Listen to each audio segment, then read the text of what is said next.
Greetings and welcome to the Hagerty second quarter 2025 earnings conference call. At this time, all participants are in a listen-only mode. A brief question-and-answer session will follow the formal presentation.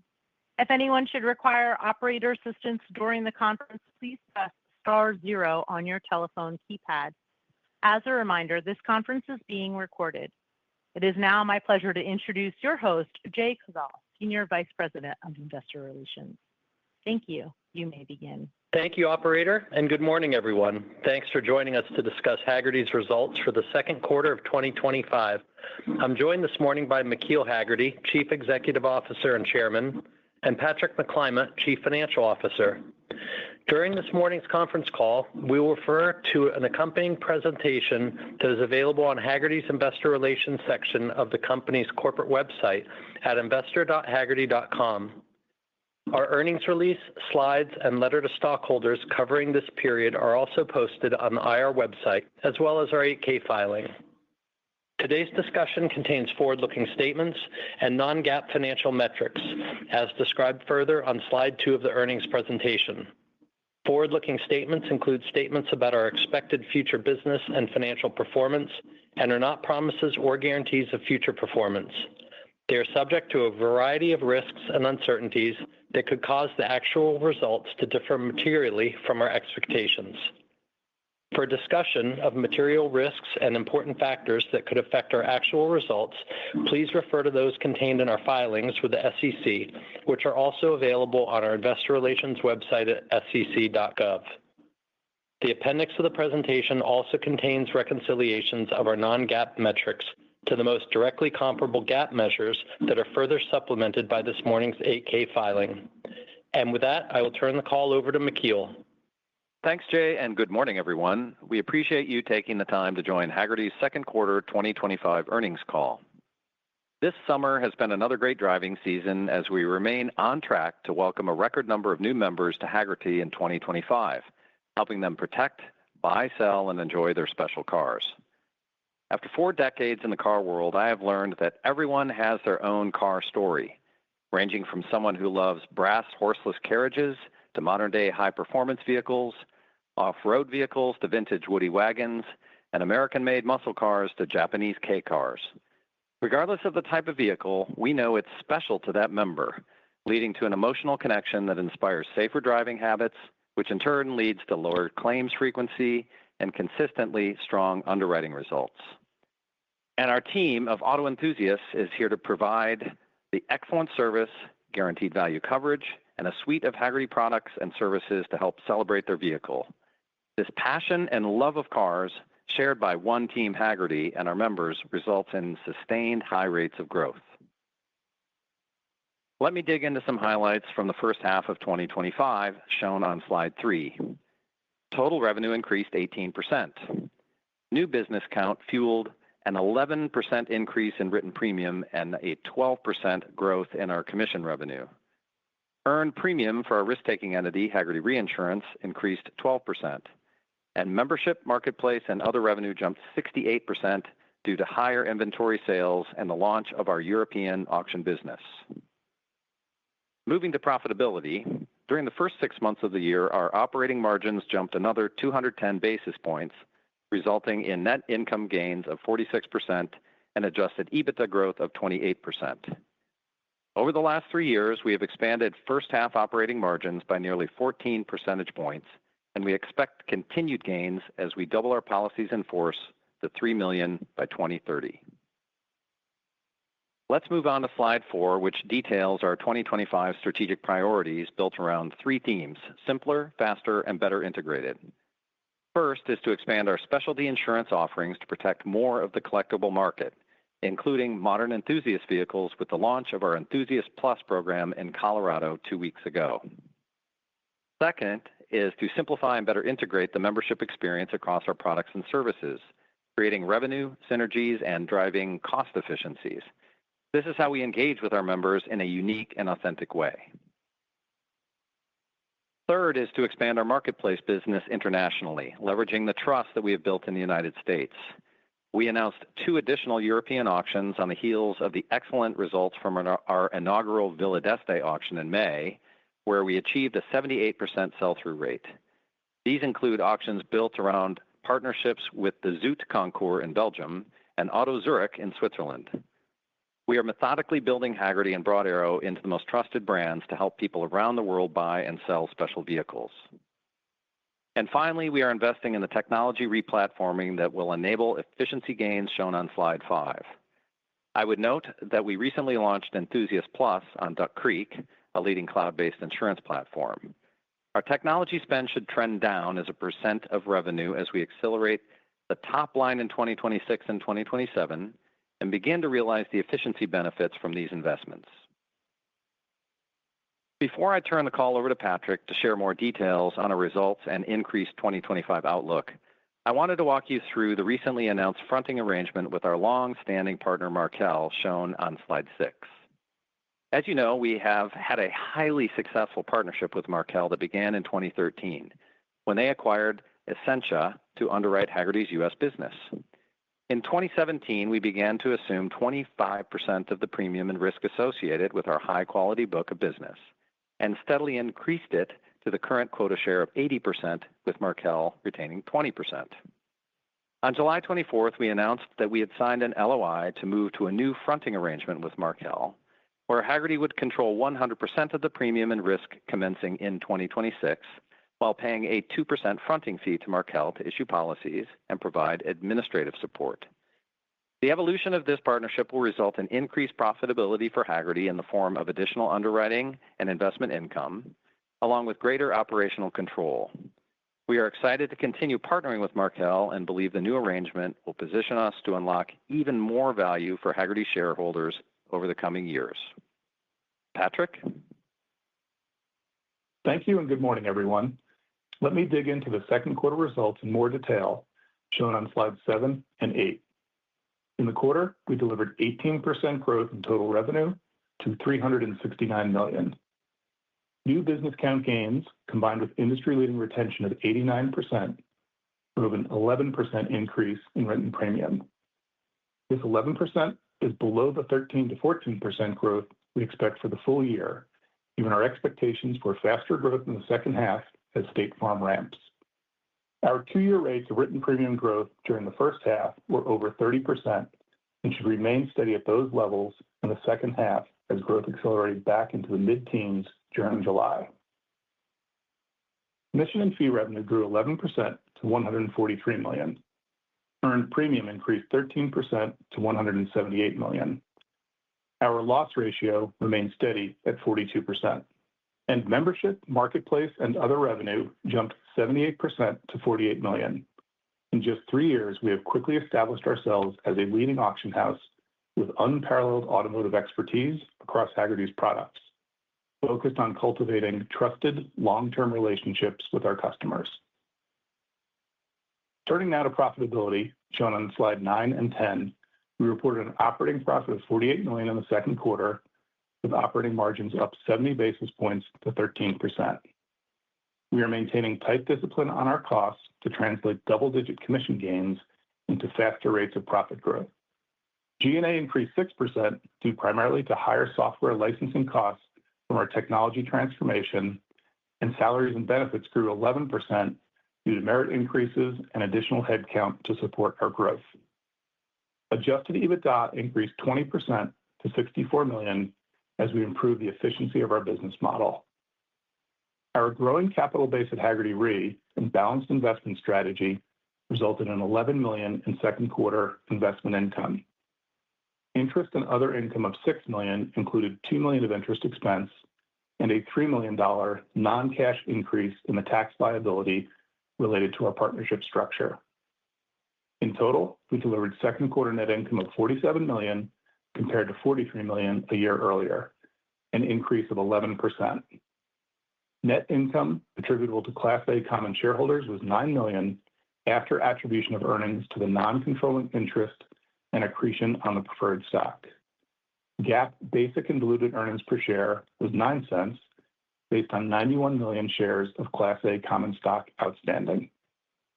We ended the quarter with $140 million in unrestricted cash and $176 million of total debt, which includes $39 million in back leverage for our portfolio of collateralized loans. Let me wrap up with our updated outlook for 2025, where we increased full-year expectations for revenue and profits, shown on slide 11. Given our first half results and solid business momentum, we are increasing our 2025 revenue expectations to 13 to 14% growth, powered by similar rates of written premium growth and strong gains from our marketplace business. We are also increasing our assumptions for margin expansion and now expect net income of $112 to $120 million, up 43 to 53%, and adjusted EBITDA of $162 to $172 million, up 30 to 38% compared to 2024. In addition to executing on our 2025 strategic priorities, we are well positioned to deliver accelerated growth as we move into 2026, fueled by State Farm's ramp and market share gains. We are excited to welcome their 525,000 current program members and to help them grow their classic business. Our partnership pipeline is strong and growing as top 50 carriers realize that they could benefit from a partnership with Hagerty to help them fuel their own growth and improve retention with our differentiated approach to caring for their members and special cars. Enthusiast Plus should become a material growth driver over the medium term as we target more of the modern enthusiast vehicles with the right product and pricing to service these vehicles. As we continue to get smarter at utilizing our data to target members with superior driving characteristics with their special toys, we have more precisely defined our target market for 25 to 40-year-old cars that are more likely to be collectible versus just an older vehicle that might still be used as a daily driver. This includes filtering by vehicle and body type, equipment and powertrain packages, and original MSRP. The 1999 Toyota Camry would be a good example of this. We believe we have a long runway in front of us, given our penetration of this 35 million car target market is only 6.7%. When you combine our top-line momentum and growth levers with our ongoing efficiency initiatives and the proposed Markel fronting arrangement, we believe we are pulling together all the ingredients necessary for strong shareholder value creation over the coming years. With that, let us now open the call to your questions. Thank you. We will now be conducting a question and answer session. If you would like to ask a question, please press star one on your telephone keypad. A confirmation tone will indicate that your line is in the question queue. You may press star two if you would like to remove your question from the queue. For participants using speaker equipment, it may be necessary to pick up your handset before pressing the star keys. One moment, please, while we poll for questions. Our first question comes from Mark Hughes with Truist Securities. Please proceed with your question. Yeah, thank you. Good morning. Good morning, Mark. The marketplace revenue quite strong this quarter. Do you have any thoughts on kind of pacing on Q3, Q4 when you look at the events that you've got in front of you? What's the trajectory of that going to be? And then when we look at your full year total revenue guide, how much of that is marketplace? I don't know if you can share that detail. Sure. First, on the second quarter, we had a very strong second quarter in terms of private sales, some of which included inventory sales. I think we've talked about the fact that opportunistically at times we will purchase cars and then resell those either at auction or in this case privately. And the way that works just through the accounting is the full sale price of the car ends up being the revenue. And obviously we're doing it to make the margin on that. And so there was a fair bit of that activity in the second quarter. And then just private sales, even when we're not talking about inventory, so pure agency transactions also has been quite strong the first half of this year. So I think that's a key driver for the year-to-date revenue. And then second half of the year, the growth really will come. We feel good in a week or so. We've got Monterey coming up, and that auction came together well. We'll see what happens in the room, as always. But as Mikhail talked about in the comments, we are launching additional auctions this year. And so we'll have an auction, Belgium, Switzerland, and then also Las Vegas. And so those will drive incremental growth. None of those three existed last year, and that's reflected in the guidance for the second half of the year as well.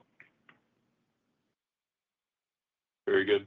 The $20 million in incremental technology spending, what's the outlook when we think about 2026? Is that all going to go away, or is that going to drop by half, or any thoughts on that? Yeah, I think we've talked about this on previous calls, and we try to be very careful with our language. We're intentionally not describing it as a one-time that would go away, as you're suggesting. The concept is that we had to increase spending. So it's $20 million, 15 of which is related to technology. The other 5 is really related to marketplace. And so putting together the team and for the auctions that I just talked about, we've meaningfully grown our footprint in Europe to support the business. But the $15 million, the way to think about it is it's the fact that as we've invested heavily in our new technology platform, which is now actually in use, we've launched Enthusiast Plus and we're selling policies. Think of that as pre-revenue spending, right? So we spent on both technology and people to get ready to launch the platform. Now we're starting to actually sell on the platform, but we're only in one state. It'll ramp up over time. So what we're trying to explain is there's a pinch point in profitability because we're spending those dollars in advance of when the revenue shows up. So the concept is not that it goes away. It's that we'll actually be delivering real revenues, both from the insurance side and the marketplace side on a go-forward basis. So we gave clarity on that really to just explain that pinch point. Does that help, Mark? It does. So that's cost that you'll be leveraging. I think I understand what you're saying. How about the... So the licenses for our new platform, which is a Duck Creek platform, we started spending money on those in 2025. And for the first half of the year, there was no revenue associated with. Second half of 25, there's a little bit as we launched Enthusiast Plus, but it ramps up from there. And similar on the marketplace, right? We hired those people, and now in the second half of the year, we'll start producing revenue against it. Yeah. The earnings impact from the Markel shift, other things equal, is that, how would we look at that contribution to the bottom line? Sure. So, and we put out a set of slides when we announced that 10 days ago, whenever it was. And the concept is, by picking up the incremental 20 percentage points of quota share, going from 80% quota share up to 100, the benefits to us are, one, we get the incremental underwriting profit on that. And as you know that, within Hagerty Re, the way that business works is it runs at about a 89% combined ratio. So on the incremental 20 points, we'd expect to earn, call it 11 points of operating profit. And so that's a meaningful benefit at the Hagerty Re level. And if you can take the current book of business that we're running and gross it up by the incremental 20 percentage points of quota share, and that's a way to think how it flows through. Additionally, we're now getting that earned premium within Hagerty Re, and so we'll be able to make the investment income on that as well. And we're earning something like, I think, 4.4% right now on investment earnings. So those are the two big economic drivers. We do have to staff up a little bit. We're taking on new scope of work, and so that's a little bit of an offset to the two positives. But I think if you just focus on the incremental investment earnings, the incremental underwriting profit, you'll get most of the answer. Understood. If I could just squeeze in one more, when you think about the shopping behavior of the customers, I think you've mentioned on earlier calls that some of the higher pricing across the industry has perhaps been beneficial as consumers have shopped around and you've had an attractive offering. How would you characterize the market right now in terms of just the potential flow related to the dynamics across the broader space? Yeah, I'm happy to take a crack at it. McKeel can add. We're in business with all the top insurance companies, and so we talk to them about what they're seeing in their core business and share with them what we're seeing. And the general theme now, with the exception of Progressive, is people are seeing this being a year where unit growth is a bit below what they had expected. Progressive, obviously, in a different situation where they're spending heavily and they're growing quite aggressively. And so I would say it's somewhat of a balanced market right now. We're not in one of those phases where there's intense spending on new customer generation in the broad industry that's leading to those high levels of shopping, maybe that we saw in years past. It seems more muted, again, with the exception of Progressive. Having said that, our quote volume continues to be very strong and up year over year. And so we're confident from a new business perspective, but maybe not kind of the frothy environment that you can see in other times. Very good. Thank you.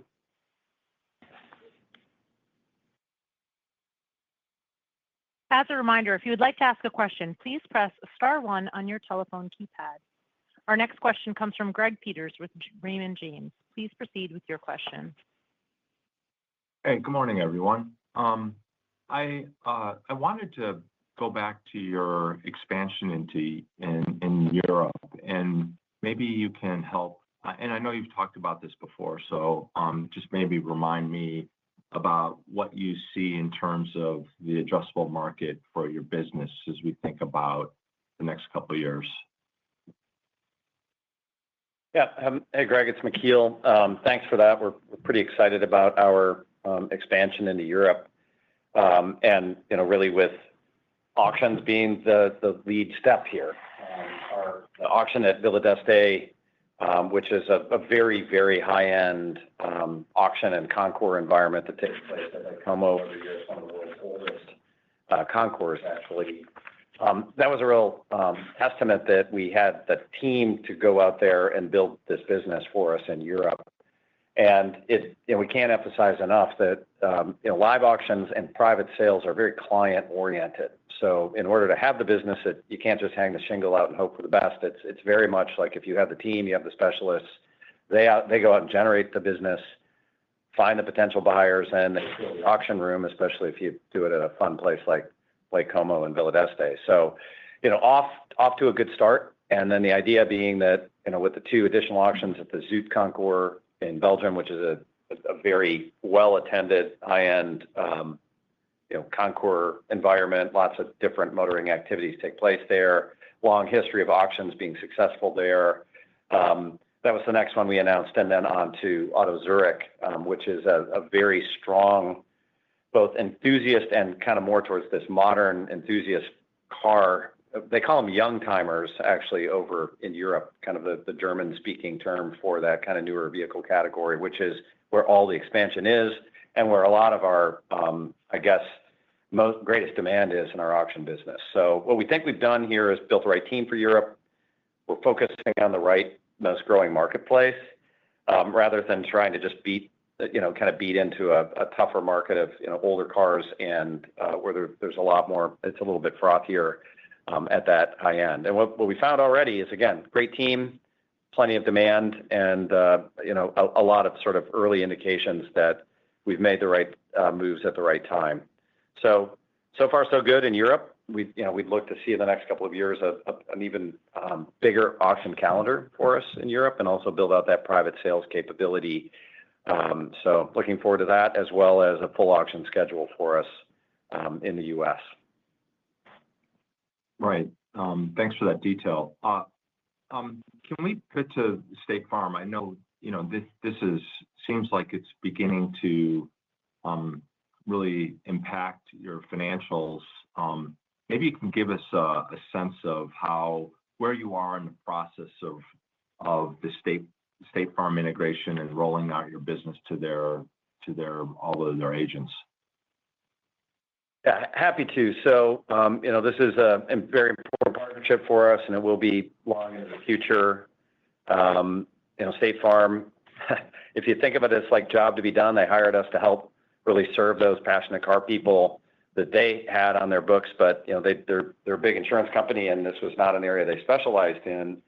So right now, I think we're live in 17 states. We might have added a few more, even 16. I think we're adding a couple more even as soon as this week. And that is focused on new business. So this is where when you open up to the agents in those states, State Farm in total has a little over 19,000 agents. So each state has a large number of them.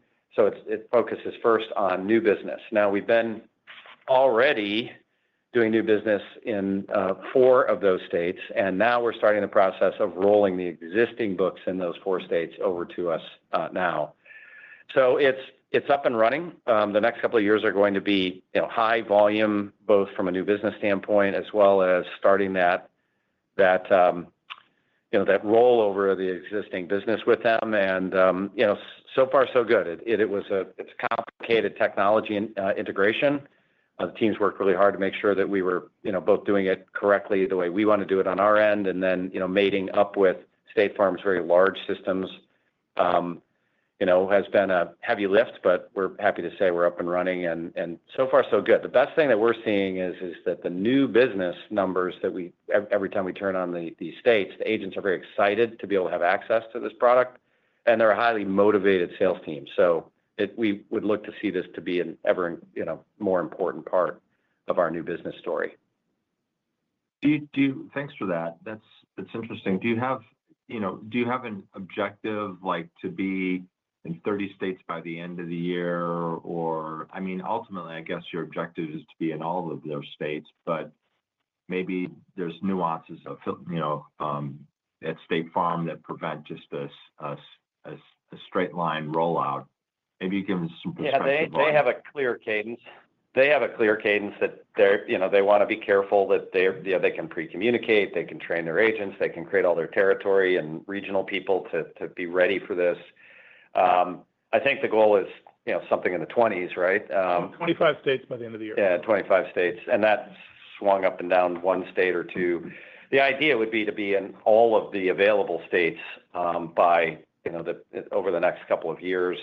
There are states like California, for all the things you read about in the news, that tend to be challenging and lag a little bit, and they will for this too. And also, it's important to note that State Farm doesn't do business in every single state. I think notably, like Massachusetts, I don't think they do business there for this type of business. So yes, the goal is to be in all. And I think just to double click on the one thing, this is not one of those cases as we have with other partners where it's you put the product on the shelf and you hope that somebody buys it in the store. This is a case where there's a big chunk of business that will roll over to us as some of these states roll on and we get into the conversion process. So it's just different, than when sometimes it's exciting to turn on a new partner and you hope they sell a lot. They're both going to sell a lot and convert a lot. So that's why State Farm's quite important to us.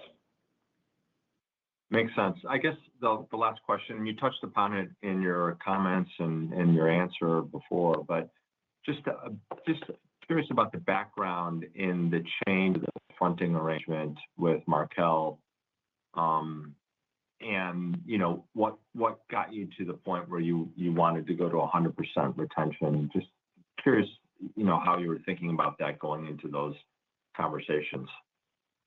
I mean, I'll start, and Patrick can, if there's details I miss here. From the very beginning, 2013, the very base core intention of the business was that we would eventually take risk, and we would eventually take all of the risk. The form of that, being an MGA and how we would take risk behind it via a quota share arrangement that became the most practical way to do it through the years, starting in 2017, ramping up the quota share to the current 80%.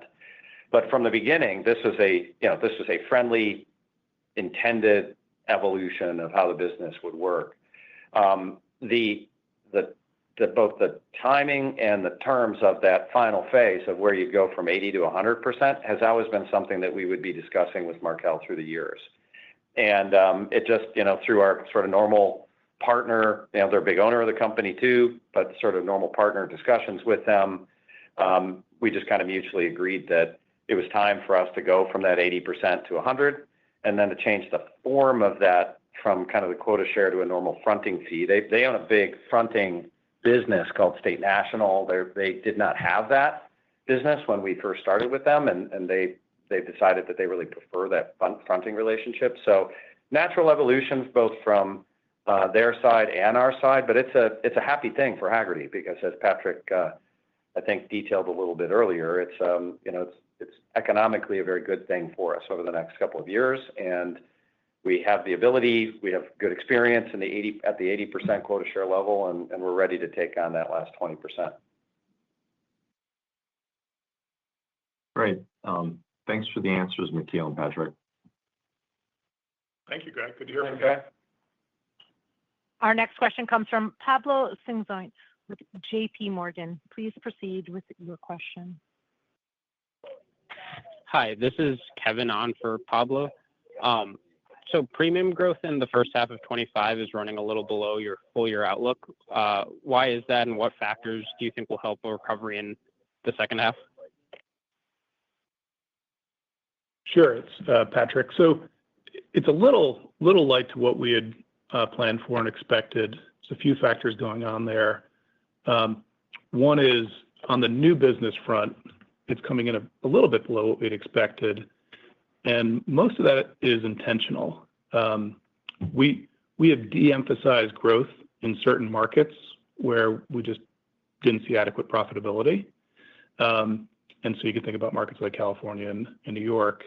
And we're working on changes in those markets to get back to a position where we can grow again. But we did pause that a bit in the first half of the year. And then we've actually transitioned our direct approach in terms of how we spend. We refined our model, and we're much more focused on a return on advertising sales approach versus previously we were more focused on minimizing our cost to acquire a customer. And you can imagine the logical outcome, right? We're getting what we believe are better customers as measured by our expected lifetime value. But in some cases, we're getting less customers. We're just optimizing for a different metric now. So those are the factors that went into it. We actually feel very good about both of those decisions. And we think that things will change in the markets where we had to slow down a bit. And we're really excited about our new approach to maximizing returns on new customers. And then the second half of the year, what we're going to see is we just talked at length about State Farm.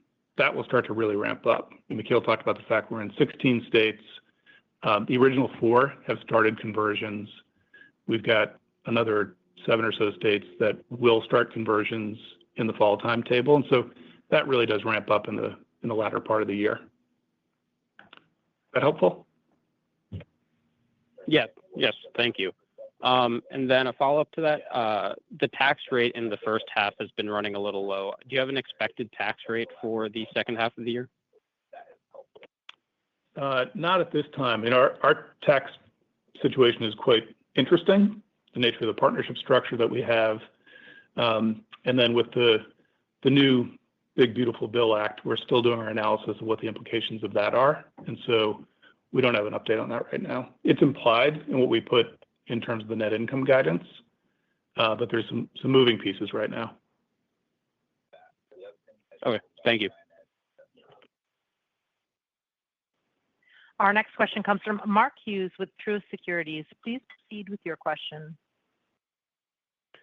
Yeah, thanks for taking the follow-up. Patrick, on the State Farm arrangement, the marginal economics on that business, given the kind of the risk structure, I think State Farm retaining risk, how does that work, just in terms of the latest thoughts on how it flows through the P&L with that written premium being quite strong, but then kind of flowing through the rest of the income statement a little differently? Sure. So the way to think about State Farm is there is no risk. It's written on State Farm paper, and there is no quota share to Hagerty. So this is a pure agency relationship. And then the way to think about it is State Farm continues to do all the distribution, right? State Farm agents are managing these, the existing customers. They're going out and finding the new customers and managing that whole scope of work. You can kind of think about that as sort of like a broker relationship. And so in our normal business, where we're paying brokers, whatever it ends up being, 10, 12, 13%. In the State Farm situation, it's their paper. They've got their own sales force. And so kind of carve that economics out. So the easiest way to think about it is in our core MGA for the core program, the commissions are kind of 41 to 42%, depending on where the CUC shakes out. But if you back out of that, the fact that we don't have to pay distribution costs, the commission that we're getting for the State Farm relationship is kind of 11 or 12 points less than the 42. So it's still very attractive and healthy commissions for all the value that we're adding. You back out that distribution component. And then if you look at the State Farm book, ultimately it's going to be, right now there's 525,000 vehicles. The pricing on their book is a bit less than what ours would be in terms of the average premium. And that will evolve over time. But our opportunity is convert all that business, help them continue to grow, and we'll be earning a 30, low 30-ish type % commission on that book of business. And we're doing it through the core MGA, right? So everything else, we're leveraging our existing expertise, our existing process. And so we anticipate this being very profitable business. And then whatever we sell in terms of HDC to the new State Farm members, that will be incremental economics for us. Is that helpful, Mark? Sure is. Appreciate that rundown. Thank you. Our next question comes from Mike Zaremski with BMO Capital Markets. Please proceed with your question. Hi, thanks. Good morning. I think just one question on pricing or premium per vehicle trends. Looks like it's trending down a bit. The overall market, we kind of can see loss costs are from 9 and competition's building. Any comments there? And I believe just to intertwine in, you just said the State Farm average premiums per vehicle are also a bit lower than the portfolio. Thanks.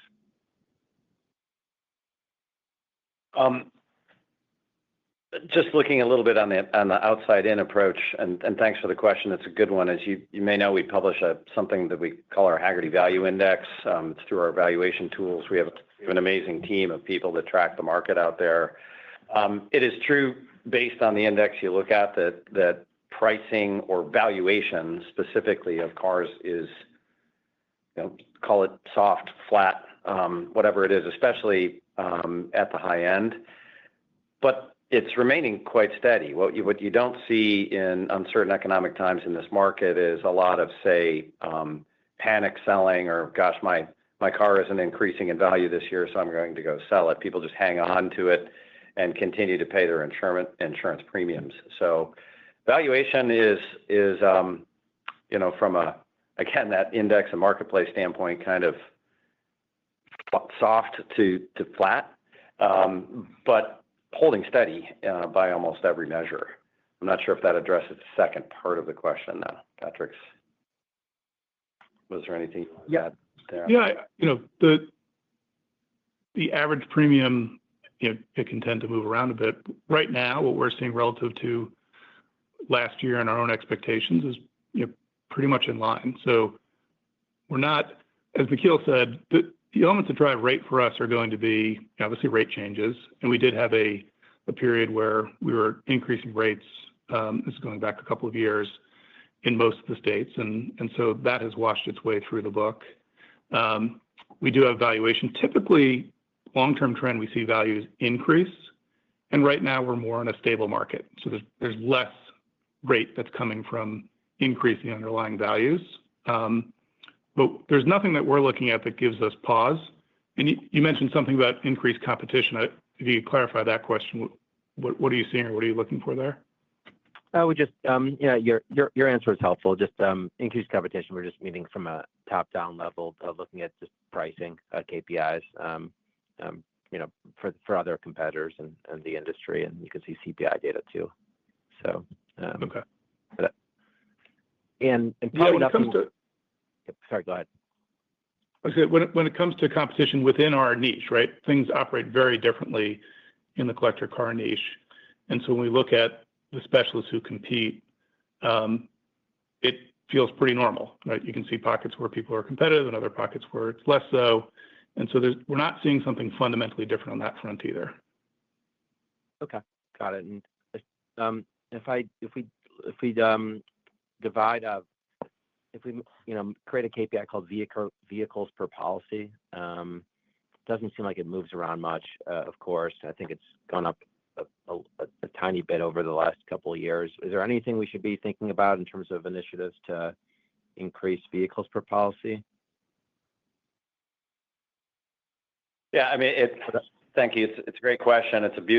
For us, it's a beautiful thing. People tend to have, I think we're at 1.7 vehicles per policy today. If you think about kind of the core business and what we call our flex business, one of the entire reasons we've launched this Enthusiast Plus program is to be able to say yes more to the inbound business that is coming our way. Sometimes this will be somebody adding additional vehicles to their policy that we otherwise could not underwrite because of whatever, sort of pricing or risk dynamics that we didn't feel comfortable with in the core program. And then it's also really meant to say yes to more newer customers that we don't currently have. So that doesn't necessarily increase the 1.7, but it allows us to say yes more. And the intention with that Enthusiast Plus business is that it will have higher average premiums.